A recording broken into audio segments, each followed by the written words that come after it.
That $100,000 house example, if the house needs $10,000 of work, you need to buy it for, $100,000 times 80% or 80,000 minus that $10,000 worth of work. So, there's more to it. And it's just a working class person that, usually has an extra 50, 100, 150 grand that they're willing to lend you. It's not your rich uncle or rich aunt or rich parents. That's rarely the case. Can be good for you if it is, but it's usually not. So, hi everybody, Jose Luis Morales here. Welcome back to another episode of the Morales Group Show. Today we have a very special guest. His name is Sam Prim, social media investor superstar. He's based out of St. Louis, Missouri, and today he is going to be educating us on what is the BRRRR Method. He's going to be going over the buying, renting, refinance, and repeat process, the entire thing. He is actually an expert in this topic. So welcome to the show, Sam. How are you? I'm doing well. I appreciate you having me on, Jose. It's good to see your handsome face. Thank you, man, for that. You sure know how to make a gentleman feel good. There you go. Yeah, and ladies too, both. So I figured I talk you up. So if my answers aren't very good, you won't care because you just be on a high because I complimented you. I love it. I love it. Good. So for our viewers who don't know who Sam Prim is, who is Sam Prim and how did you get involved in real estate investing? So yeah, I'm just kind of a normal dude. I didn't inherit money and I didn't grow up with an entrepreneurial family. I grew up pretty much smack dab in the middle class in the middle of the country, doing what most people do, going to high school, going to college, getting a job, doing all that. But a few years after I graduated college, I just wanted more that my job wasn't giving me. So I started to look around for things to do to create and fill that void and make more income and, whatever that would look like. I didn't even know. I started investing in real estate on the side in 2015. I went all in and quit my job in 2018. And then I've been able to create a few companies since then and a pretty decent sized team for, this space. So currently sitting right now, I own about $42 million worth of real estate, all bought with the BRRRR method that we're going to talk about today. So that's a perfect segue into that. Also, like you said, do some social media stuff, have a couple million followers on social media that I've been able to garner just by talking normal and giving away, actionable advice for normal people. I don't have any fancy setups or anything like that. And then I have a house flipping company here in St. Louis as well that buys and sells about 300 houses a year. So pretty heavy in the real estate and real estate investing space ever since I went all in. I love it, man. Congratulations on all that. So yeah, let's jump right into it because I didn't learn about the BRRRR method probably until 2020. That's when I did my first BRRRR. Before that, I would always put 20% down on a property. I let the 20% sit there, but then that meant that I couldn't reinvest back into my business and that money was stuck there and I couldn't buy additional rental property because the money was stuck there. And once I figured out the BRRRR, my real estate portfolio actually grew because I was able to continue reusing the same capital over and over. So for the people that don't know what BRRRR stands for, what does BRRRR stand for and how does it work? Yeah, so BRRRR stands for buy, rehab, rent, refinance, and repeat. And we'll go over the letters and get into the nuances of it. But in generalities, it's for two types of people. And pretty much everybody listening probably falls in these two types of people. So that means it's for everybody. It's for people that don't have enough money to put 20% down on rental properties. I didn't when I got started. I wasn't making enough that I could put, $20, $40, $60,000 down on a property. The math wasn't there for me to have that extra income. So it's for somebody that doesn't have a ton of extra just cash lying around. And then it's for people that want to scale and buy multiple properties quickly, because even if you have an extra $50,000 laying around to buy a rental property, how long is it going to take you to save another $50,000 out? 6 months, a year, 3 years, who knows? So it's for somebody's, and it could be both. You could not have money and want to scale, which is where I was. So it's just a way, and we'll get into it, to properly leverage other people's money. I didn't make millions of dollars a year, so I just acted like I made millions of dollars a year by borrowing millions from other people. So it's a way to pretend like you make a lot of money and buy real estate.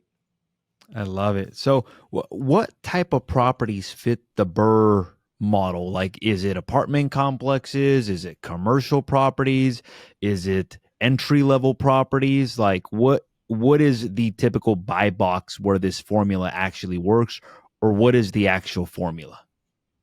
Yeah, the buy box is usually kind of that entry level type single family property. Like I've bought 6 apartment complexes with the BRRRR, and I've bought a couple self storage facilities with it. But it's bread and butter, and kind of what it's made for. And especially if you're new to investing, is going to be on the single family rental property, and that's going to be that entry level home price. There's kind of 2 criteria that you need to meet when you're looking at a rental property for the BRRRR method. One of them is you're going to have to be able to buy it at a discount. You're going to have to buy a distressed property at a discount. That is key. It is discounted because it is distressed. Everybody, or not everybody, a lot of people look on Zillow and they see these properties for sale that are retail ready. That's not what we're talking about with the BRRRR. These are these usually off market distressed properties that there's equity in there because it's distressed. The other side of the coin is it needs to cash flow. After all your expenses, your taxes, insurance, mortgage, vacancy, property management, maintenance, your 6 major expenses, you need to be able to collect enough rent that pays all those plus positive cash flow. That's why in St. Louis, it doesn't work on $600,000 houses, but it does on $200,000 houses, and it's that entry level price point, and it works in most markets, not all, but it's that entry level home price market where that works. St. Louis, 250. Oklahoma City, 150. Out in Arizona, outskirts of Phoenix, probably 400 grand. It works at a lot of different price points in different markets, but it's not that second house bite that house that somebody buys after they have 2 kids. It's that more entry level type of house. Yeah. So basically the formula is you have to get it under market value 100% in order for the BRRRR method to work. And then it has to cash flow as well too, meaning it has to produce positive rental cash flow. That way it makes sense.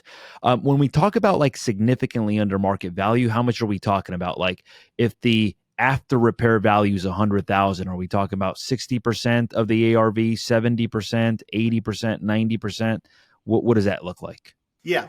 So usually, typically, it's going to be 80% of ARV minus repairs. So that $100,000 house example, if the house needs $10,000 of work, you need to buy it for $100,000 times 80%, or 80,000 minus that $10,000 worth of work. So there's more to it.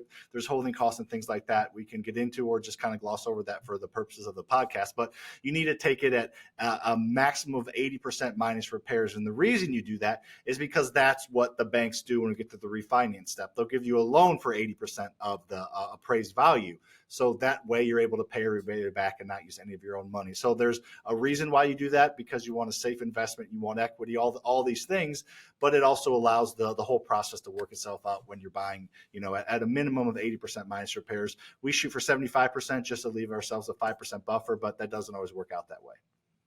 So basically, if you want to get a property to qualify, the reason you do the 80% is because the bank will refinance the property back out, and they'll give you everything that you have into the property. If you bought it at 80% minus the repairs, they'll refinance 80% of the value, which means, in other words, you can buy a property and be $0 into the property, technically, if you structure it the right way, where you factor in fees and all that. Correct. Exactly. Yeah. And it's not, it takes a little bit of effort and rolling up your sleeve and making the right connections, but these properties are out there in every market. I mean, the 42 million that I own, I bought all of it without using any of my own money with this method. So, I don't make enough now, and didn't make enough to be able to add millions and millions of dollars, every year putting 20% down. So it's a way to kind of back into that equity, because everybody knows you put 20% down on a rental property and usually 20% down on your primary residence. And you do that usually in cash. Banks don't care about that cash. They care about that equity that the cash creates. So 20% cash to them just gives them an 80% loan to value. That gives them a secure loan that they feel like the market can shift and they're not going to be underwater on the property. So you can do all that, give that bank that security of that 20% or more, just by doing it, by getting creative, by buying at discounts and adding equity by rehabbing and getting funky with other people's money to do that. So you can do it without that 20%. Banks still want that 20% equity, but it just can be in the form of equity, not cash. I love it. I love it. And for the people wondering, like, oh man, like, can you really buy a property at 80% of the market value? The answer is yes. I remember the first time I did it, I was like, oh my God, like, this is amazing. The comps were like 475, 480. We got it at 300. We put 35,000 into it. We were into it for like 340, and the bank refinanced all the money out. The property cash flowed. And I was like, unlike putting 20% down, I got all my capital back. like right away. And I was like, oh my God, like I've got all this capital back. The property's cash flowing. The property's renovated now. Now I can repeat that process and do it multiple times. Now the key becomes getting really good at finding properties that you can buy at 80% of the market value. So whenever you're buying it, do you have to have the entire cash to buy it up front? Do you use private money? Do you have to use a hard money loan? How does the buy typically happen? Yeah, typically it's going to be with a private money or hard money. You can definitely use your own cash because if you do, you're going to get it back. So you're not going to leave it in the deal like we kind of talked about. You did at first, your first few deals putting 20% and leaving it in. So if you have your own cash, you can use it, or you can use hard money lenders, which is just a company that borrows money at a low percentage and rent and loans it out at a higher percentage. They're arbitraging borrowing money, or a private lender that's usually more relational type of transaction. Them or they know you, or there's some type of connection there, and it's just a working class person that usually has an extra 50, 100, 150 grand that they're willing to lend you. It's not your rich uncle or rich aunt or rich parents. That's rarely the case. It can be good for you if it is, but it's usually not. So it's usually private money and hard money, or a mixture of that, or and your money. You can use a hard money lender for the purchase. They'll gladly lend, at the purchase price, and then you can use private money or your money or a home equity line of credit for the rehab, because you're getting all of it back. Whether you mix and match or just use one source, you're getting all of it back at that refinance step when a bank gives you a new loan for 80%, like we talked about earlier. So it's typically one of those three sources: your own cash or credit, hard money, and private money. And a lot of times it's a mixture of two of the three. Great. Now, how do you find properties under market value? Like, are there certain tips for our viewers to do that if they wanted to? Yeah, for sure. I mean, there's endless ways to do it, but let's talk, the simple, easy ways that, can translate to the most people probably listening to this. And it's going to be just connecting with other people. My kind of, like the line of demarcation that I tell people is if they're looking to buy 10 properties a year or less, don't spend $1 in marketing. Just go out and network with the right people. If you're wanting to buy more than 10, then maybe you'll have to do some marketing that we, don't have to get into. But if you're wanting to buy 10 or less a year, which is probably most people, most just want to get their first one out of the way, you got to network with the right people that come across these properties. Now, these are distressed properties. This is like an off-market kind of hidden pile of properties that are scattered throughout every single city and every single town. You just got to connect with the people that come across those properties. And those people are mainly two sources: wholesalers. These are people that do spend dollars in marketing. These are people that do drive for dollars. These are people that do network and find these distressed properties. They work their butt off and they try hard, and then they find these properties and they want to sell these to people with money. They usually don't want to close on them. Those little side of the road signs that you see, that we buy ugly houses or we buy houses, those signs you see written in Sharpie, those are wholesalers. They're looking for distressed property. So connect with those wholesalers. Call the number on that sign and say, put me on your buyer's list. Join your local real estate investing Facebook groups. Go to your meetups and get to know these wholesalers. We probably buy about 60, 70 houses a year from wholesalers, spending $0 in marketing. And the other side of that is real estate agents. You know this. You're the kingpin real estate agent out on the West Coast, but that's what real estate agents are. They're the front lines of real estate. So they're in and out of properties a year, and a good agent is going to transact on 15, 25 properties a year. And a majority of those are retail houses that you don't want anything to do with and they don't want to mess with you on. But occasionally they're going to come across a hoarder house, a distressed seller, some, house that is inherited that needs it sold quickly because it has been updated in 50 years. They're going to come up with those properties. And the beautiful thing about those is they're really hard for the agent to sell on the open market because of inspections and contingencies and underwriting. So just they want the easy button, and you can get that property, the lead for free by buying it from them. And if you connect with them, they will bring you that lead, and you're the easy button. They get paid both sides of the commission. You get a deal at a discount. Everybody wins, and they move on, to their next 10 deals they won't call you on because they're retail ready. So those are the two main sources I would focus on: connecting with the connectors that come across those properties. I love it. Now, if they wanted to buy 10 or more, what advice would you give somebody? Like if they wanted to scale out this BRRRR method? I would say do network and wholesale. I mean, like I said, we between wholesalers and real estate agents, we buy well over 100 a year, so you can do it. But network with those people. But then you got to take to the next level. You got to be in Facebook groups constantly, looking for more of these types of people, probably spending a little bit of money on advertising. The low hanging fruit, in my opinion, is going to be, those bandit signs. Wholesalers there's a reason you see those. Wholesalers don't spend a couple $100 on those and then keep doing it without getting deals. You're going to get calls and deals from those. So bandit signs, super cheap, super easy. You can buy a couple hundred of them for a couple $100 and you will get calls.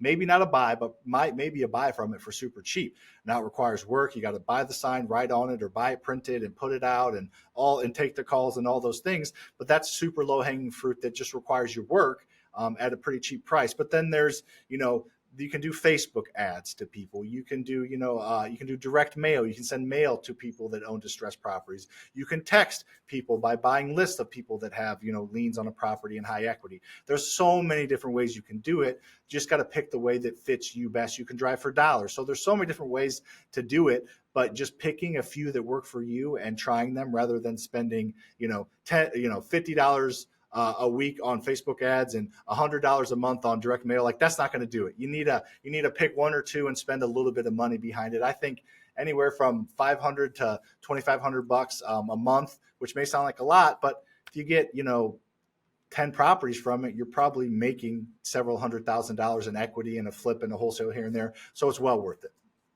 I love it. I love it.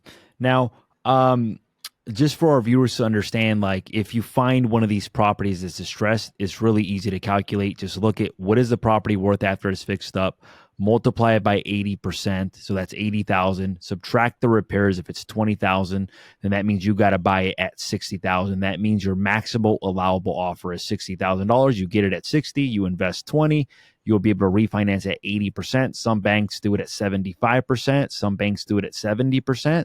But just adjust your formula towards that. Now, whenever you're buying it, do some of the private money lenders, will they finance the rehab for you as well too? And will the hard money lenders rehab the rehab as well? Or do you have to come up with that money out of pocket? Yeah, most private lenders will do the entire thing. Like we talked about earlier, it's a relational transaction for them. You know them. It's, not a company. They know you somehow.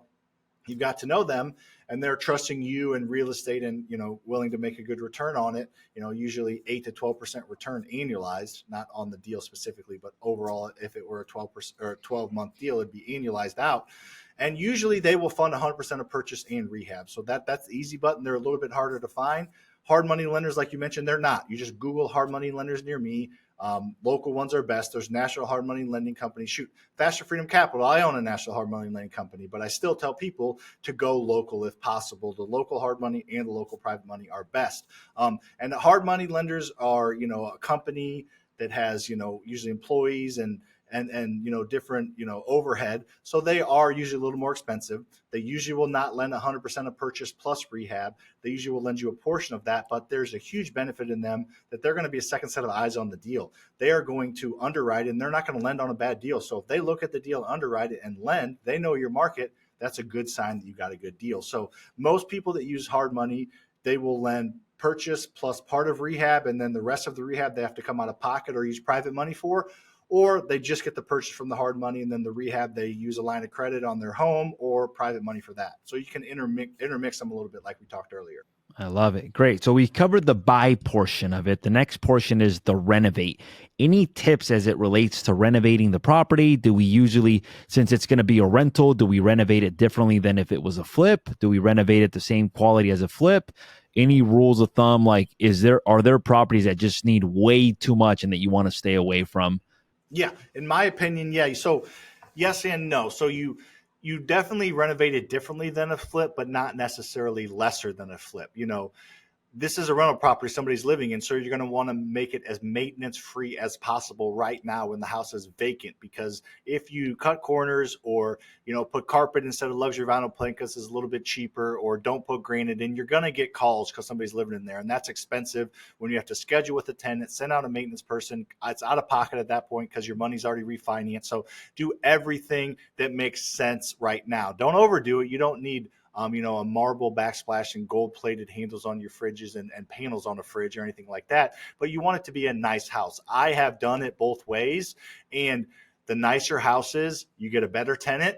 They rent for more, it appraises for higher, and you cash flow more, even though your cost basis is slightly higher, just because you're getting a better tenant. You want to make it somewhere where somebody wants to live, not has to live. If you're a slumlord and you just leave the 1970s cabinet and you leave the shag carpet in there and you do those type of things, it's not going to appraise for very much, and it's going to attract tenants that aren't as easy to deal with or communicate as well. There are way more good tenants out there than good landlords. So if you want to attract the good tenants that pay on time, that stay for multiple years, that don't call you because the light bulb's out at midnight, then you need to make the property a little bit nicer. So again, every property is different, but in general, hard surfaces are good, less wear and tear. So when a tenant moves out, you're cleaning the luxury vinyl plank. You're not replacing carpet. It's cheaper as well. So in general, just make it nice, make it as nice or a little bit nicer than the competition out there that's for rent. And then you don't need to go crazy and do it and make it too nice. But I would err on the side of a little bit nicer than not quite as nice. And that's coming from a guy who's done it both ways and looked at the numbers. And you spend a little bit more, you cash a little bit more as well. Great. Any tips on finding good vendors to do the work for you? Yeah, talk to other real estate investors. If you're in this space and you're listening, to your podcast and other things on social media, people know what they're talking about. You're going to be going to meetups. You're going to be joining Facebook groups. You're going to be connecting and talking with people. So ask other investors who they use. The real estate investing market is not as big as the real estate investing industry and the people in it is not quite as big as you think. And there's something interesting about real estate investors.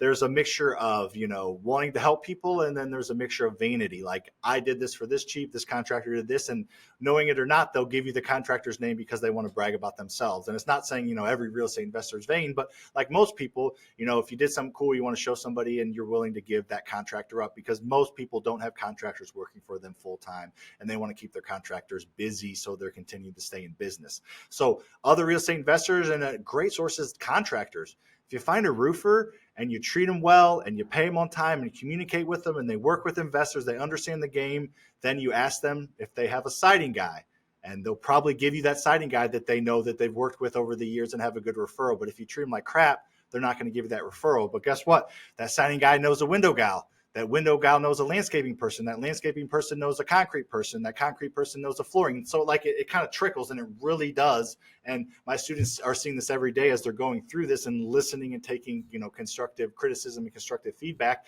And it really does work that way, but it takes time. You're not going to have your entire contractor list of A players after your first rehab, or even after your 10th rehab. Probably we're always adding to our bench. We have our A contractors and we have our bench in case something happens with one of those A contractors, whether they go out of business, sell their business, whether they decide to, jack their prices up because they feel like they can. It's always good to have a bench, but this is something, all of this, that you work to over time. It doesn't happen overnight. Yeah. And here's a tip for a lot of our viewers. Like, if they're looking to find like wholesalers, and this is kind of the backtrack, there's a website called investorlift.com, and they basically post properties that are under market value that people are looking to sell at a discount. And the wholesaler is obviously making a profit, but they're still leaving enough margin a lot of times for you to flip it or for you to even do a BRRRR. So it's like a off-market website for viewers if you're looking for off-market opportunities. What I did want to ask you is, okay, so now we've bought it, we've renovated it. What about renting out the property? I know that some of it has to do with the renovation. Any tips on getting a good quality tenant in the property? Yes. So this is usually the part where people will skip ahead 10 seconds or 30 seconds, or, just fill it with anybody who can fog a mirror. And that is the biggest mistake that I see in this process, is people rushing the tenant. We take a long time to fill our tenants, but our tenants stay an average of 4 to 5 years in each property, which allows us to cash flow. If you have a tenant moving out every year because you approved one and didn't communicate and didn't take care of them, you're not going to cash flow. That's just the simple fact of it. But if you can get a tenant in a 10-year period of your ownership, you have to do one turnover, maybe two, you're going to cash flow very well. But in that same 10-year period, if you have a tenant that moved, you have to do 6 turnovers or 5 or even, 7, you're not going to cash flow, because turnover cost is the most expensive part about owning a rental property, because you're not collecting rent. You're probably cleaning and repairing things that the tenant didn't screw up, because houses get wear and tear. And you're probably repairing things that the tenants did screw up that you maybe will get paid back for. But then you also have insurance. and taxes. And you have all these other expenses while you're not collecting any rent. Now, you can accrue for this with vacancy, which you should do in your cash flow formula. But if you just spend a little bit of extra time, you dig into the tenant's bank statements and see their spending habits. You make sure you have a minimum credit score that you require. You look at their criminal history. You look at their renting history. If there is there any bankruptcies or any evictions, you just go the extra mile. You communicate. You treat them fair but firm, and you set the expectations properly. You will start to attract good tenants. And if the property takes you an extra 3 weeks to get a good tenant, as opposed to somebody just fogs a mirror because they make enough money, it's worth it in the long run. And so many people want that immediate gratification. They want that cash flow. They want that refinance. So they rent it right away. And sometimes it works out, but you're taking a chance. If you spend some extra time, your percentages are much more in your favor if you spend a little bit extra time. So I guess the advice is here. Everybody has their own criteria. Stick to your criteria, be fair, be firm, communicate, and set the expectation, and be patient, and you will be much happier, and you'll probably be much more successful, and you're probably more likely to stick with it than get two rentals, get frustrated, and sell like I see too many people do. What about for marketing, for exposure to attract quality tenants? Like, I know some people put them on Zillow, some people put a for rent sign, some people put it on Facebook groups. All of them, one of them in particular. Yeah, so what we use is there's a couple of different services. I don't even know which one we use now, but Tenant Turner is a good one, in Show Mojo. So these are just syndication sites. You pay a little bit a month to have a site or to have a property on either one of those platforms, and they do it all for you. They put it on apartments.com, realtor.com, Zillow. They blast it everywhere, and that's where you can get the exposure, is through one of those sites. And they're not super expensive for the grand scheme of things. So they will do all that for you. Utilize technology as much as possible. Technology is already made a big impact in the past 5 years, and it's going to, I think, get even crazier. So just utilize technology that they're at your fingertips, and basically yes to your answer of all of them. And assigning the R is not a bad thing either, but simple answer is just use one of those services and they'll blast it out for you. Yeah. And then how much extra, are you going to be looking for on top of what your projected mortgage is going to be? Because at this point, you've rented out the property, but you haven't refinanced the money. Like, how do you calculate, your projected mortgage payment? Do you guys have a calculator that you offer? I know that you do some coaching as well, too. You guys have a calculator that you offer some of your students as well? And how much extra, is there such thing as too slim? Like, if the property's breaking out even, but it matches you bought it at 80% back, is that a bad BRRRR? Or do you look for $100, 200, 300, 500, 1,000? Is there a too small of a margin after you rent it out that you want the difference between the rent and the mortgage payment? And also, do you factor in vacancy factors, maintenance expenses whenever you calculate these things? Yes, for sure. Great question. So yeah, we use just the cash flow formula. It's rent minus expenses. And we'll quickly go over here. So your rent, you're going to be able to figure out by going to apartments.com, Rentometer, and Zillow, and checking things that are for rent. The rent's estimate, like the actual, is estimate of the house, that's never accurate. Sometimes it's high, sometimes it's low. It is what it is. It's actually decently accurate, but it's not exactly accurate. So figure out what it's going to rent for by looking at other properties that are for rent in that area that are the similar type of property. So you take that as your top line, then you minus your expenses. Your mortgage, you should be able to figure out, because you're going to know what you bought it for and what your anticipated rehab is. So that's going to get you close. And then when you're near the end of the rehab, you'll know how much you're going to have in it. So you just plug that in a mortgage calculator. You'll get quotes from your bank at what interest rate to plug in, and just plug it in. So you're going to know that. Then the next one is your real estate taxes. Find out how much the property's real estate taxes were. You can find that on the county website. Zillow has that, the city website, and divide that by 12. So you know how much you're monthly to set aside for that. Then insurance. You can get insurance quotes, call insurance brokers, ask other investors who they use, get rental insurance. So that's going to be a known number. All these numbers are pretty known. Then the next thing is going to be your maintenance. We set $150 a month per door aside. So, most months we don't spend a dime, especially at first, because it's a freshly rehab property. But 6 months down the line, a water heater goes out, so you got $1,000 bill. So you put $150 a month aside for maintenance. Property management is usually 10% of rent, whether you're doing it in-house or not. I would set that aside. And then the last one, I think I've said them all, is vacancy. Set 5% a month every single month aside for when the property is vacant. That means if you have a tenant there for 4 years, like our average is, 5% of rent every single month. We got several grand sitting waiting for when the tenant's gone that we can dig into and repair the property and get it ready, and then not have to go out of pocket. After all that's said and done, we look for a couple $100, $200 to $300 a month net cash flow, and that's after all expenses are paid, and that's kind of be my minimum. Obviously the higher the better, but if it's breaking even or $50 a month, that's pretty risky because obviously things can go wrong and there could be a bigger expense. So that's the formula in a nutshell. I know that was kind of quick, but rent minus expenses, and make sure all your expenses are accounted for, however you do that. And I suggest at least a couple $100 a month after all of that. Yeah. It's funny because when I first started buying real estate, I would just look at the cash flow that the asset produces. And one of the things that I realized is that principal pay down can be really powerful as well too. Like meaning every single month, you're not only do you have the $200 to $300 extra, but your principal pay down goes down $400, $500, $300 every single month, whatever it may be. So that's like a savings account as well too. Do you ever combine, like whenever you're renting out the property, maybe underwrite it as a traditional rental to make sure that it makes sense? But do you ever combine like Airbnb, midterm rentals, or Section 8 to maximize that cash flow and maybe get more than the $200 to $300 a month? Is that something that you guys do, or do you ever know of people using the BRRRR method, combining the BRRRR with other strategies? Yeah, no, for sure. So the BRRRR method, it's the rent. The step is rent, right? It's not long-term rent. It's just rent. So you can do the midterm, which we can get into. You can do the short-term as well. I know people doing that, and we've done that. A couple of our apartment complexes are down near some hospitals, so we've been doing some midterm rentals to traveling nurses, and some short-term rentals even here in St. Louis, which isn't like a great destination city, but people love to stay in Airbnb. So we're able to do that as well. And I wanted to, you brought up a good point, Jose. I wanted to piggyback on that. That $200 to $300 a month is not super sexy to people, that cash flow, right? It is tax free because of depreciation, but you get the passive wealth trifecta, kind of the thing that I've coined. You get the property going up in value, you get the tenant paying the mortgage down, like you mentioned, the principal down, plus cash flow. And while I understand that I have a decent amount of rental properties, I'm not naive to that.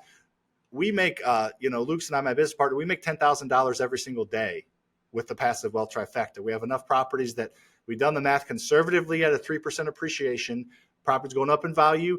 We know how much the principal gets paid down, and we know how much we cash flow. So we make 10 grand a day. So obviously we're at scale, but that's super powerful what you can make. And it's not in my checking account, but it is net worth add because of the growth and the debt pay down and the tax-free cash flow. And again, that's calculated at a 3% appreciation, which we've been blowing that out of the water the past couple of years. So it does get pretty cool once you start to do this at scale. But I get so many people don't go down this path because I'm not going to put all that work in for $200 a month. Well, there's more to it than that, and you're doing it with none of your own money. And there's so many beautiful things that go along with real estate as well. So I understand that if that's not appetizing to people, but you do have the long-term and the midterm rental option as well, which we've utilized both of them.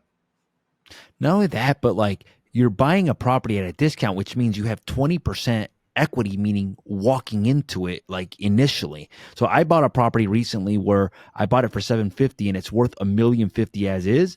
I think to myself, I'm like, how hard would I have to work to make $300,000 like selling real estate? Or like if I was a doctor or a lawyer, I'd have to work a whole year. And literally you just bought one property and have all that equity into it already, which I think is good. The other thing is that over time rents go up as well too. Generally over time rents tend to go up. When my dad was buying properties back in the day, he would charge $800. Now it's like $2,000 a month, which is like double, and sometimes you don't factor stuff like that in. But okay, so now we've bought it, we've renovated it, we've rented it. Now the interesting part comes up, the refinance part of it, right?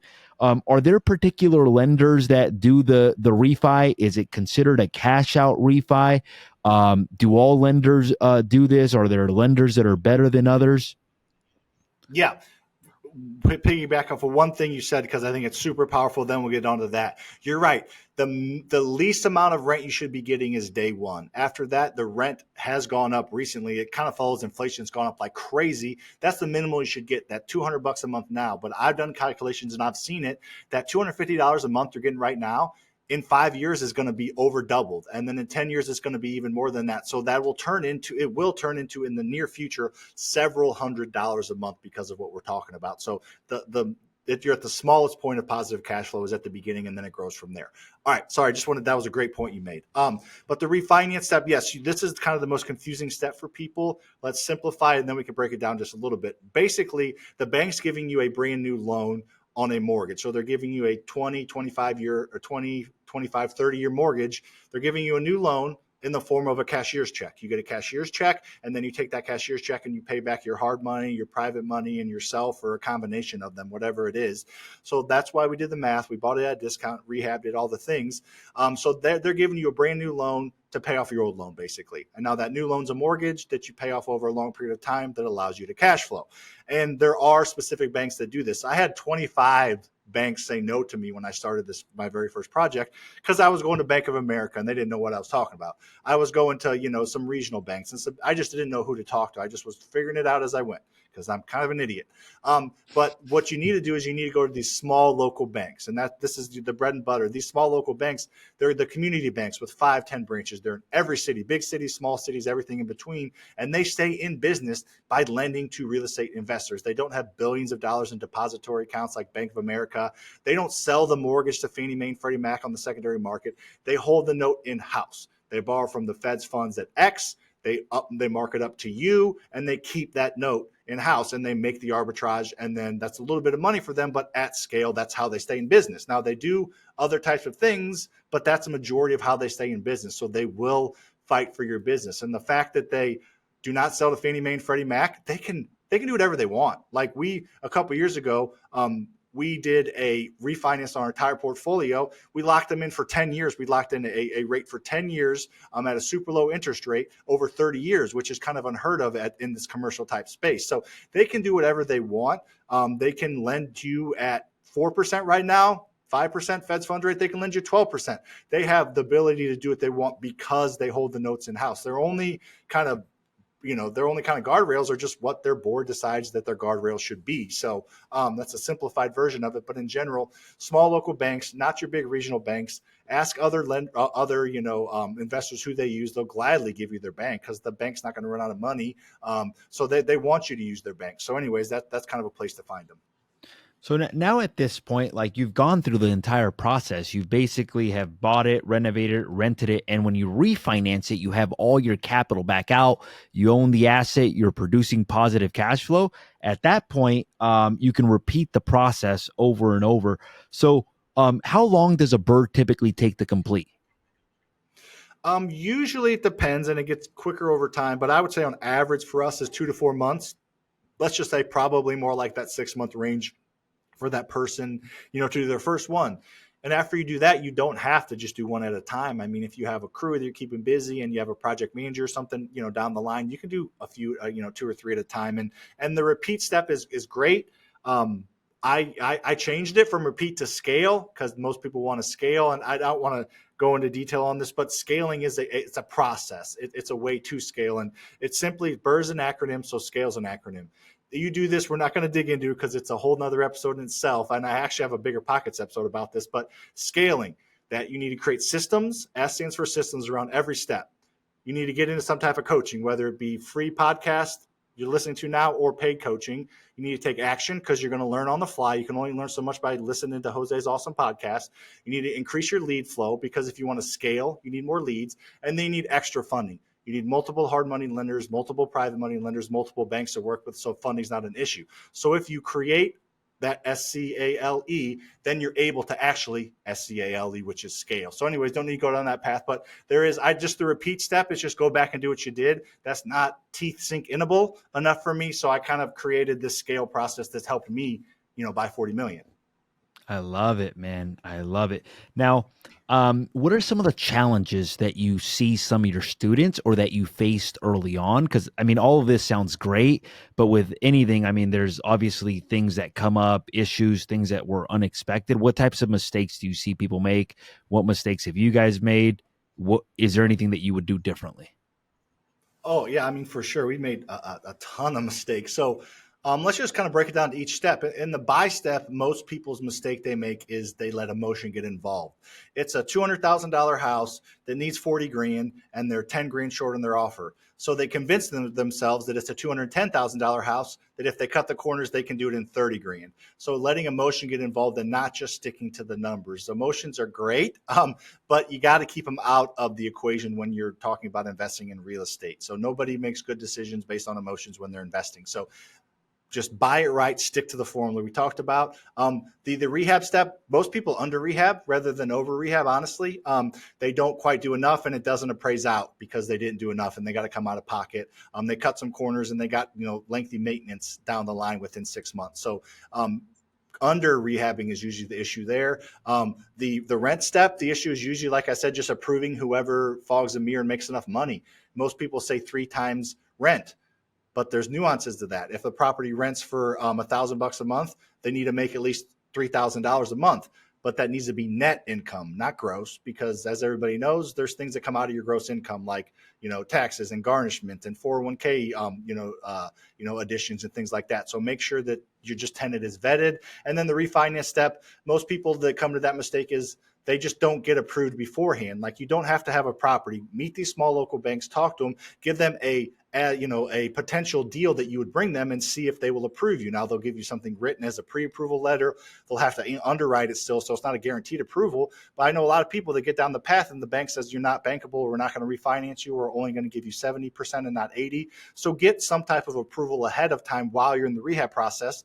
And if the banks won't work out and the numbers don't work out after you bought it, well, then just sell it and make 30, 40, 60 grand, because every single property you keep, you're going to be able to sell for a substantial profit because of that 20% equity we talked about. You'll be able to sell on the retail market. So you have to have the discipline to keep it. So anyways, those are the most common mistakes I see at each of those steps. What about is there ever a situation where you've bought a property at such a deep discount where you get the money that you have into it, but you also get additional money out? And then what's the benefit of getting that additional money out, versus flipping a property, as it relates to taxes? Yeah. So, I would say probably half the time the property appraises for more than we need it to. So we're able to pull out a few grand, 3, 4, 5, 10 grand of cash. And the tax purposes, you smart man, you were alluding to, it's tax-free cash because it's debt. So you can pull it out, make an extra 5 grand and pay $0 in taxes on that 5 grand because it's debt and it's technically a loan that's, you're paying down every month. So your monthly payment's a little bit higher. Probably not much if it's 5 grand, but it is a little bit higher. And if you need that cash now, I think that's huge. I would suggest doing that, pulling out as much as possible as long as it's still cash flows, because if your first 3 or 4, you can, cornhole away 2 grand, $1,500, and then 4 grand, and then, another 2 grand, you got 10 grand sitting there. What if your 5th deal, you fell short and you got to come out of pocket 2 grand? You can, or you can just pull from that 10 grand you set aside. So I think it's great to pull it out. Having some money in the bank's great, especially tax-free money that you worked hard for. So might as well take it. And then just gives you a little bit of fluff. So, when I say no money out of pocket, I mean no money out of pocket, out of my personal bank pocket. We fell short on, a few refinances where we've had to come out of pocket, but we've had plenty of money stacked away on the side from when we've come in over the top. So it's just kind of one of those things where you got to just look at it through that lens, that they're not all going to work out perfect. And if you can give yourself a safety blanket of, a few grand in a business checking account because you did well on the first few, do that.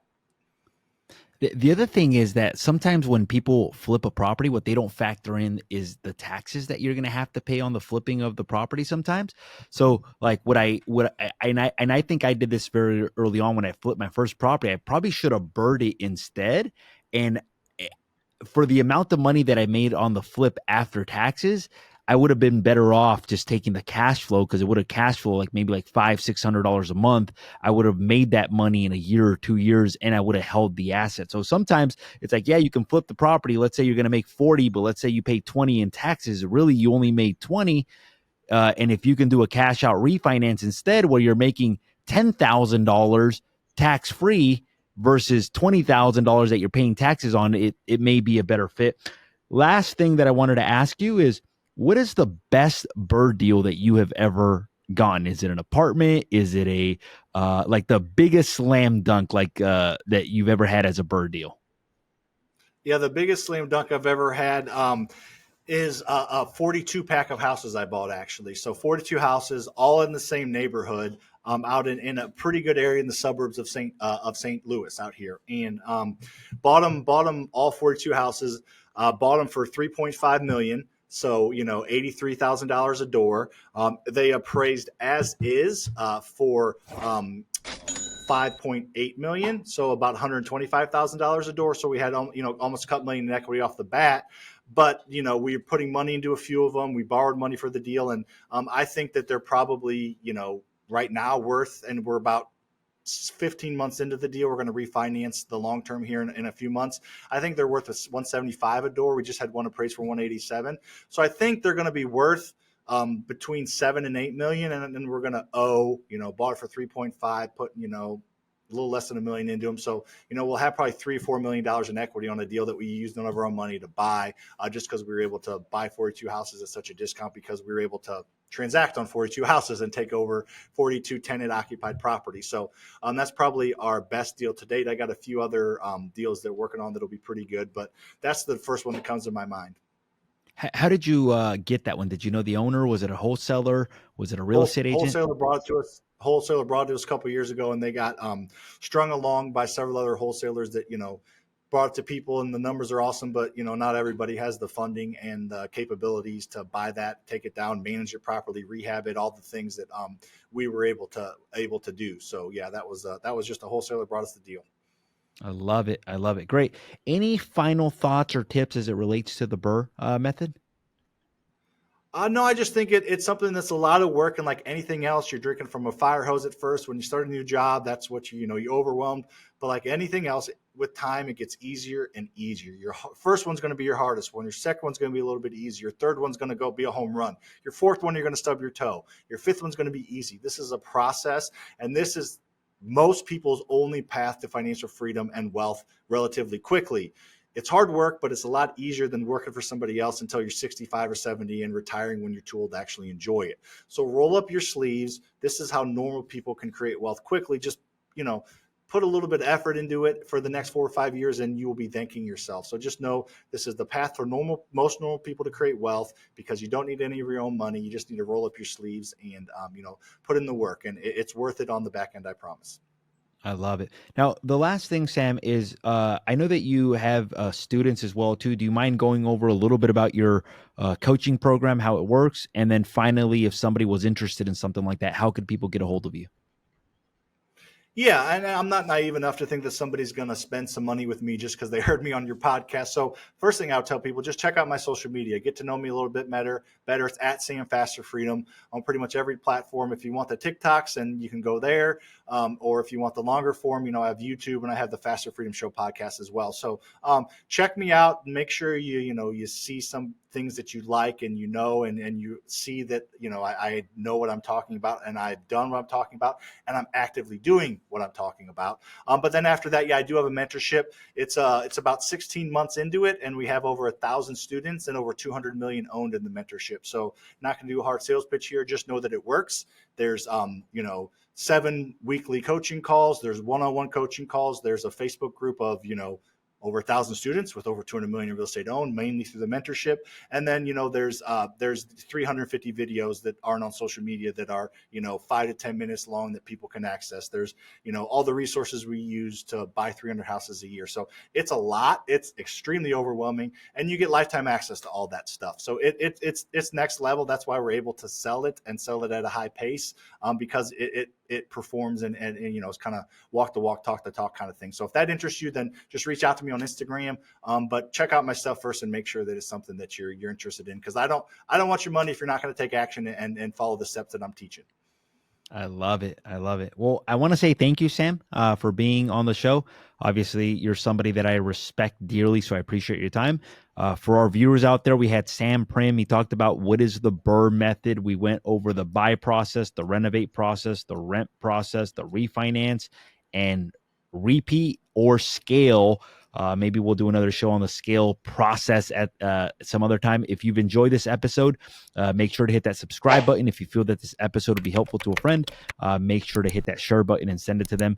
Thank you again, and thank you, Sam, for being on the show. And until next time, guys.